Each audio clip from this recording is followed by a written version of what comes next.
My name is Zola Ndovu. 15 years in the Serengeti taught me one thing. Nature doesn't forgive mistakes. The words, often a mantra, echoed in Zola's mind as his patrol vehicle rumbled through the eastern sector. Dust devils danced on the horizon, painting the late afternoon sky in hues of ochre and gold. It was a day like any other, until he approached the ancient baobab near the seasonal watering hole. This particular baobab was a landmark, a titan of the savannah, its gnarled branches reaching towards the sky like ancient fingers. But today, something was terribly wrong.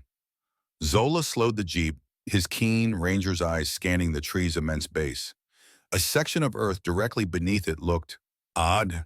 Eroded, yes, but not in the familiar patterns of flash floods or persistent animal activity. There was an unnatural precision to the damage, a deep, almost corrosive gouge. Something about the ground. It wasn't just rain, he muttered, the hair on his arms prickling with an unfamiliar unease. Then he saw him. Stretched out in the dappled shade, directly in the path of the compromised giant, lay Simba Kidevu, the magnificent lion, his dark mane a majestic halo around a face etched with the scars of 100 battles and countless years of dominance, was deep in a contented sleep. He was an icon of the Serengeti, a king in every sense of the word. Zola felt a chill run down his spine. The erosion around the baobab's roots was deepening even as he watched, tiny cracks spiderwebbing up the trunk. A low groan, like a subterranean tremor, vibrated through the ground. The tree was falling, and Simba Kidevu was directly beneath it. Zola's breath hitched. Park protocol was absolute. No intervention in natural events. The cycle of life and death, even for a creature as revered as Simba, was not for human hands to alter. But as another, louder crack tore through the air, sending a shower of bark dust raining down, a primal roar erupted inside Zola. Protocol be damned! I couldn't just watch him die. His hand instinctively reached for the radio, then froze. There was no time. This wasn't a natural death. This was a slow, deliberate catastrophe, and he could stop it. Without another thought, Zola threw open the vehicle door. The sudden silence of the stopped engine was deafening, swallowed by the ominous creaking of the baobab. He sprang out, abandoning years of training, abandoning every rule, and sprinted across the dry grass. His boots kicked up dust with every frantic stride. "Hey, move! Get up!" he yelled, his voice ragged with desperation. The words swallowed by the vastness of the plains, yet somehow aimed straight at the sleeping king. Simba Kidevu's head snapped up, his golden eyes, instantly alert, fixed on the human charging towards him. Confusion warred with ancient instinct, his massive body tensing, ready to spring, to defend, to kill. Zola kept running, the ground trembling under the baobab's increasing strain. More cracks echoed, like thunderclaps, and massive branches began to tear free, plunging to the earth with sickening thuds. A horrifying realization slammed into Zola. He was now between Simba and any potential escape route. He had become a threat, not a savior. The baobab groaned, a final, splintering shriek. There was no time to explain, no time to retreat. As Simba gathered his muscles for what Zola knew would be a lethal charge, Zola dropped. It was pure instinct, a desperate gamble. He tucked his head and rolled sideways, throwing himself out of the line of fire, away from both the enraged lion and the crumbling tree. A deafening roar split the air, a sound like the world itself tearing apart. The ancient baobab exploded downwards, slamming into the earth with monumental force. Dust erupted in a choking, blinding cloud that billowed hundreds of feet into the sky. Through the haze, Zola caught a fleeting blur of golden fur. Simba Kidevu, propelled by instinct and terror, had launched himself clear in the instant before impact. Zola lay prone in the churned dirt, coughing, tasting dust and fear. The ground vibrated with the aftermath, the air thick with the smell of crushed leaves and raw earth. Slowly, cautiously, he pushed himself up. The monumental trunk of the baobab lay shattered, a silent, ravaged giant. It had missed him by mere feet. Simba Kidevu was gone, vanished into the swirling dust, presumably unharmed, but also deeply disturbed. As the dust began to settle, Zola's eyes fell upon the freshly exposed earth around the baobab's colossal roots. Amidst the natural minerals and dark soil, something else glinted faintly, a sheen, almost metallic, reflecting the fading sunlight. It was unlike anything he had ever seen in the Serengeti's natural landscape. He registered it, a fleeting anomaly, before the immediate relief and shock of survival pushed it to the back of his mind. The dust, settling like a heavy shroud, began to thin, revealing the shattered remains of the baobab. Zola, still on his knees, coughed again, wiping grit from his eyes. When his vision cleared, he saw him. Not fleeing, not stalking, but standing 20 yards away, a majestic silhouette against the fading light. Simba Kidavu. He hadn't fled. He was looking at me, Zola thought, his heart thrumming a frantic rhythm against his ribs. Their eyes met. It was a confrontation that defied every instinct Zola possessed, every ounce of ranger training drilled into him. Maintain distance, avoid direct eye contact with a wild predator. Yet, he couldn't break away. Simba Kidavu's golden gaze held him, not with the calculating hunger of a hunter, nor the territorial aggression of an apex predator. There was something else there, an intensity that spoke of inquiry, perhaps even understanding. The moment stretched, taut and silent, under the vast African sky.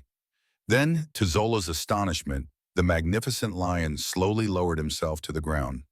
Simba Kidavu didn't just lie down, he rolled onto his side, exposing his striped underbelly, a gesture of profound vulnerability, an act of trust Zola had never witnessed in 15 years.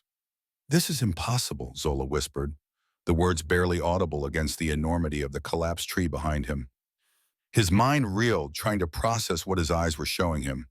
The lion then extended a massive clawed paw, placing it gently on the scorched earth, before retracting it slowly.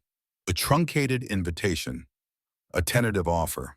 Zola, against every fiber of his being that screamed caution, found himself responding.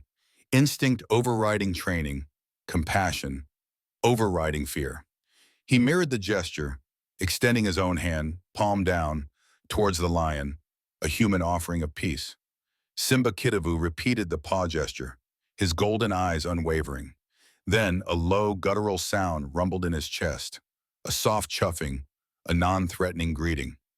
It was the sound lions made to greet their cubs or a trusted pride member.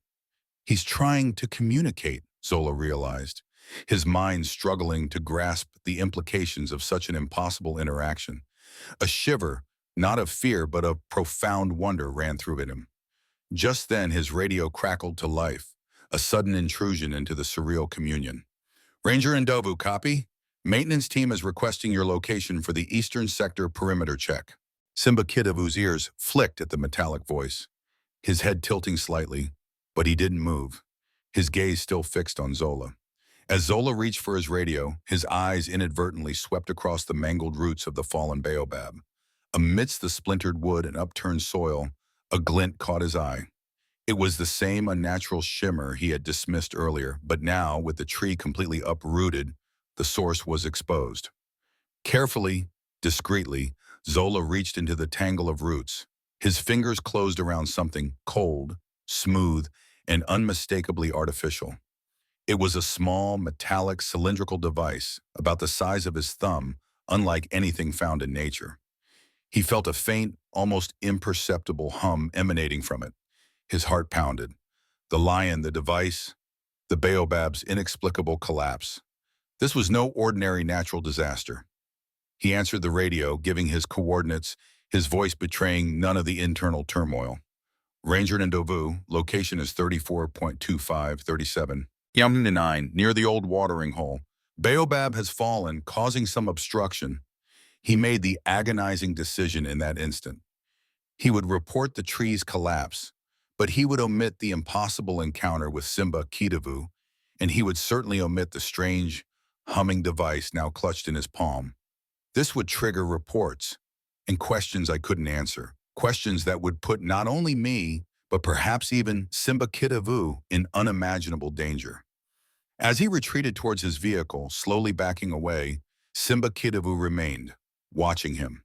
The lion's gaze followed him until Zola reached the Jeep door. Then, with a silent grace that belied his massive form, Simba Kitavu rose, turned, and disappeared into the tall golden grass. Zola climbed into the vehicle, his hand still clutched around the mysterious device. Its faint hum vibrated against his palm, a silent, unsettling testament to something far beyond his understanding. He drove slowly, carefully, until he found a secluded spot. Digging a small hole beneath a thorny acacia, he buried the metallic cylinder. Its purpose a complete mystery, but undeniably man-made and utterly out of place in the Serengeti. The implications were chilling. In the days that followed, Zola Ndovu found himself drawn back to the eastern sector, requesting it for his patrols with an insistence that went against the routine rotation. He couldn't explain it, not even to himself, but the pull was undeniable. And every day, Simba Kitavu appeared. The magnificent lion would emerge from the tall grass, his golden eyes finding Zola's vehicle with an almost deliberate precision, acknowledging him. It wasn't the wary recognition of a wild animal for a familiar human presence. It was something far more profound. The secrecy of their encounters weighed on Zola, yet he felt compelled to capture them. With his personal camera, he began documenting their interactions, careful to ensure the footage was stored privately, away from official eyes. He captured Simba Kitavu lying down, watching him, the silent moments stretching into minutes that defied explanation. The lion's behavior evolved, deepening the enigma. It wasn't just trust, it was something akin to communication. Zola found gifts left near his parked vehicle, a meticulously placed feather, a smooth, rounded stone, once even a small, bleached bone. Later, analyzing the footage in the solitude of his quarters, Zola whispered to himself, "He's demonstrating theory of mind. He understands I might find these valuable." The notion was staggering, challenging everything he knew about animal cognition. Just as Zola grappled with this astonishing phenomenon, the Serengeti's serene rhythm was disrupted by the arrival of a high-profile documentary team. Their focus? The fallen baobab and the ecosystem's resilience in its wake. Zola, as the ranger responsible for the sector, was tasked with providing safety briefings and local insights. He guided them to the site, a knot of apprehension tightening in his stomach. The film crew's equipment was state-of-the-art, bristling with advanced environmental monitoring sensors. As they set up near the baobab's impact zone, precisely where Zola had found and buried the metallic device, the team's tech operator frowned at a handheld monitor. "Director, we're picking up some unusual energy spikes here. Localized, very odd frequency." The director, a seasoned professional named Lena, waved a dismissive hand. "Probably just interference from our own gear, or some geological anomaly. Focus on the lion tracks, people. This is about recovery." Zola's heart quickened. Interference? Or the device? He kept his composure, but a prickling sensation crawled up his spine. The metallic hum he'd felt, the peculiar erosion, and now these anomalous readings. It couldn't be a coincidence. Then the inevitable happened. Simba Kitavu emerged from the thicket, walking with his characteristic regal gait. He moved with an unhurried confidence that bespoke absolute authority, heading directly towards Zola's parked vehicle. The film crew, initially stunned into silence, erupted into frantic motion. Cameras whirred, lenses zoomed in. Simba Kitavu reached the driver's side, stood on his hind legs, and placed his massive, scarred paws gently on the door. His amber eyes, filled with that same impossible understanding, met Zola's through the glass. The whispers from the crew were audible, a mixture of awe and disbelief. "Extraordinary! How long has he been habituated?" Lena, the director, exclaimed. Her voice barely contained excitement. Zola, trapped in the vehicle, could feel the heat of Simba Kitavu's breath on the window. He looked directly at Lena, his voice clear despite the tremor in his hands. "He's not habituated, he's completely wild." The words hung in the air, a truth that seemed to defy visual evidence. Zola knew with a sickening certainty that this moment, captured by multiple high-definition cameras, would go viral. His private encounters, his selective reporting, his carefully guarded secret, all would be exposed. The scrutiny would be inescapable. The unexplained energy readings, coupled with the hidden metallic device buried beneath the acacia, now linked with the lion's impossible intelligence, solidified Zola's unsettling feeling. This was more than just a natural disaster and a remarkably intelligent lion. There was something far more sinister at play, a threat of human interference weaving through the very fabric of the wild. The formal review had been grueling. Zola sat across from Director Akita, bracing for the inevitable disciplinary action, perhaps even dismissal. His unauthorized intervention, the viral footage, it was all a clear breach of protocol. But instead, the director had surprised him. Ndovu, Akita had begun, his gaze shrewd. Your actions were unorthodox, but the scientific community is intrigued. We're assigning you to Dr. Maleka's intensive behavioral study of Simba Kidivu. Dr. Maleka, a sharp, formidable woman in her early 40s, was a leading expert in predator cognition. Initially, her skepticism about Zola's claims of an almost sentient bond with the lion was palpable. Yet, her scientific rigor quickly pushed past prejudice. Through controlled observations and specialized long-distance neurological equipment, she witnessed firsthand Simba Kidivu's initiated interactions with Zola. The lion's deliberate approaches, the subtle chuffs, the continued gift-giving, it was undeniable. The study progressed, meticulous and unprecedented. Thermal imaging of Simba Kidivu's brain revealed distinctive blood flow patterns, surprisingly akin to those seen in social bonding among various species, even primates. He's operating at a neurobiological level we've never observed in a wild apex predator, Dr. Maleka noted, her voice hushed with a mixture of awe and scientific bewilderment. Their research began to chip away at conventional understanding, confirming Zola's impossible connection.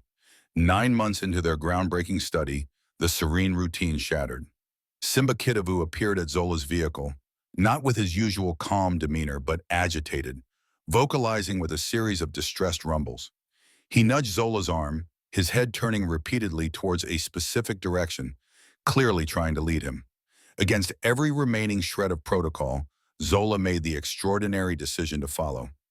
He's trying to show me something crucial, Zola thought, a cold dread twisting in his gut. Simba Kidivu led him on a desperate trek through dense scrub, deeper into a less patrolled section of the park, finally stopping at the edge of a shallow, rocky ravine. What Zola saw there sent a wave of icy shock through him. Trapped in a sophisticated snare, struggling against its grip, was Simba Kidivu's own daughter, a 2-year-old lioness, her golden fur matted with blood and dust. This was no ordinary poacher's trap. The snare was unlike any Zola had ever encountered. It was made of an impossibly thin, high-tensile alloy, glinting dully in the harsh sun, and intricate biosensor components were visibly embedded within its structure. It looked more like something out of a futuristic research lab than a poacher's crude attempt. Zola immediately radioed for the veterinary team and Dr. Maleka. The rescue operation was tense, but successful. As the veterinary team treated the traumatized lioness, Dr. Maleka's technicians, still on site for the study, performed a routine analysis of the snare and the lioness's fur. Their findings were chilling. Strange synthetic biomarkers were detected on both the high-tech alloy of the snare and the lioness's coat. The implications were staggering, hinting at genetic manipulation or, more disturbing, a system designed for targeted tracking and capture. Director Akita arrived, initially commending Zola and the team for the swift rescue. But when presented with the biomarker findings, his demeanor shifted dramatically. He quickly ordered the information contained. This needs to be handled internally, Zola. For now, Akita stated, his eyes hard, public panic over genetically targeted traps would be disastrous for the park, for the entire region. But Zola knew better. This wasn't just about panic. The sophistication of the snare, the biomarkers, the director's immediate suppression of the evidence. It wasn't just poaching. It was a classified incident, a meticulously planned operation involving advanced technology and potentially genetically enhanced targets. The metallic device he'd buried under the acacia tree, the unexplained erosion of the baobab, the anomalous energy readings near its roots, it all clicked into place, forming a terrifying mosaic. A much deeper, darker conspiracy was unfolding within the heart of the Serengeti. If you've been captivated by Zola's impossible bond with Simba Kidivu and the chilling discovery of the high-tech snare, you won't believe where this story goes next. The conspiracy Zola uncovers doesn't just threaten the Serengeti, it puts lives, human and animal, in immediate and profound danger. This is where the true horror begins. So hit that like button, subscribe for more deep dives, and share this video to expose the shadows lurking beneath the savannah. The park's anti-poaching unit, propelled by the urgent rescue of Simba Kidibu's daughter, launched an intensive operation. Within weeks, the news broke. A major trafficking operation had been apprehended, complete with seized illegal wildlife products and a network of alleged poachers. The official narrative was neat, efficient, and complete. Too neat, Zola thought. He reviewed the reports, the confiscated equipment, the profiles of the arrested individuals. Something felt off. The advanced alloy of the snare, its integrated biosensors, they were far beyond the capabilities of the rudimentary poaching rings usually caught. This felt like a convenient smokescreen, a cleanup operation designed to divert attention from something far more sophisticated. Perhaps Director Akita saw Zola's potential, or perhaps he aimed to keep Zola close. Shortly after the incident, Zola found himself promoted to head of research operations, specifically tasked with continuing the predator cognition study with Dr. Maleka. It was a golden opportunity, but Zola saw it as a secret mandate. He now had the access he needed to dig deeper, to unravel the threads of deception. Working late into the night, fueled by strong coffee and a growing sense of dread, Zola delved into archived park data. He cross-referenced everything: obscure geological reports detailing seismic shifts, the anomalous energy readings the documentary crew had dismissed, and the suppressed biomarker reports from Simba Kidibu's daughter. The puzzle pieces, once scattered and seemingly unrelated, began to form a horrifying picture. He found the link. All signs pointed to Genesis Dynamics, a powerful biotech corporation with a global footprint and a dubious reputation for aggressive, ethically questionable research. They had been quietly operating in the region for years, often under the guise of ecological grants or environmental impact studies. The Baobab incident, Zola discovered, was no accident of nature. Genesis Dynamics had obtained permits for environmental impact studies near the Baobab site years ago. Their reports, buried deep in obscure digital archives Zola unearthed, mentioned tests involving ground destabilization technology, experiments to alter soil composition and density. The massive tree's fall had been a direct, albeit unintended, consequence of their early trials. The metallic device he had found, the one now buried under the acacia, was an old, abandoned seismic sensor, likely from those very tests. A cold dread settled deep in Zola's bones. He uncovered further evidence suggesting Genesis Dynamics wasn't merely interested in environmental manipulation. They had a profound interest in specific, cognitively advanced lion prides within the Serengeti, particularly Simba Kidibu's. Their goal, it seemed, was to isolate, understand, and perhaps even replicate the source of their unique intelligence. The high-tech snares, Zola now realized, were designed not for trophies, but for a far more insidious purpose: to incapacitate and extract biological samples from targeted lions for genetically enhanced research. The scale of the cover-up became terrifyingly clear.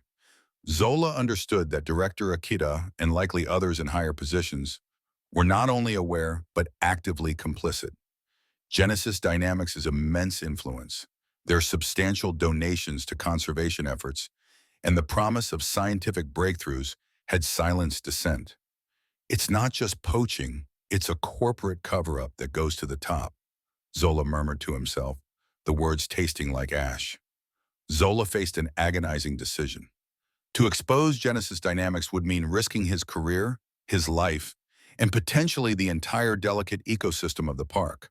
But to remain silent would allow these unethical, monstrous experiments to continue under a veil of corporate secrecy. The weight of this choice pressed down on him, heavy and suffocating. Yet, there was something else that solidified his resolve. The ongoing study had revealed increasing evidence of higher cognitive flexibility, not just in Simba Kidibu, but in other lions throughout the park, particularly those in his pride. Simba Kidibu's legacy was not just his individual bond with Zola. He was part of a larger, evolving phenomenon. This realization made the fight against Genesis Dynamics paramount, A fight for the very soul of the wild. Zola knew he couldn't turn back. If you've been captivated by Zola's impossible bond with Simba Kitavu and the chilling discovery of the high-tech snare, you won't believe where this story goes next.